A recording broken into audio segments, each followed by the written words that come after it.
అందుకే online betting, online యాప్లు, అదేవిధంగా ఆన్లైన్ రమ్మీ. ఈరోజు నిన్న మీరు టీవీలలో పేపర్లలో పోలీసులు కేసులు నమోదు చేసి వాటికి ప్రచారం కల్పించిన వాళ్ళను పిలిచి పోలీస్ స్టేషన్లలో విచారించడం జరిగింది. వాటికి ప్రచారం కల్పించే వాళ్ళను పోలీస్ స్టేషన్లో పిలిచి వాళ్ళను విచారించడం ద్వారా ఈ సమస్యకు పరిష్కారము శాశ్వతంగా దొరకదు.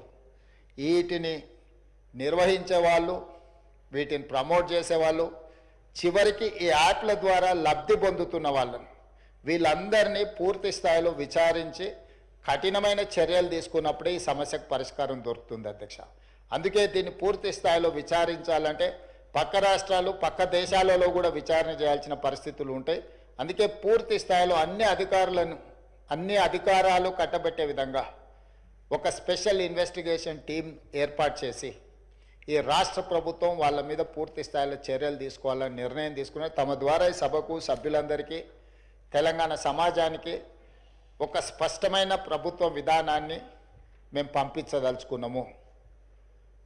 ఎవరైనా ఇందులో ప్రత్యక్షంగా పరోక్షంగా ప్రోత్సహించిన, ప్రకటనలకు సహకరించిన, నిర్వహణలో భాగస్వాములైన ఎవరిని కూడా రాష్ట్ర ప్రభుత్వం వదిలిపెట్టదు.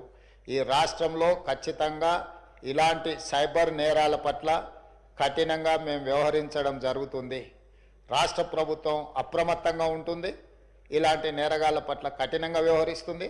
ఈ సభ ద్వారా సభ్యులందరికీ నేను ఈ ప్రకటన ద్వారా ఒకే మాట చెప్పదలుచుకున్న, స్పెషల్ ఇన్వెస్టిగేషన్ టీంను ఏర్పాటు చేస్తున్నాము. తద్వారా అందరినీ కఠినంగా అణచివేయడమే కాకుండా చర్యలు తీసుకుంటామని తమ ద్వారా తెలియజేయదలుచుకున్న అధ్యక్ష.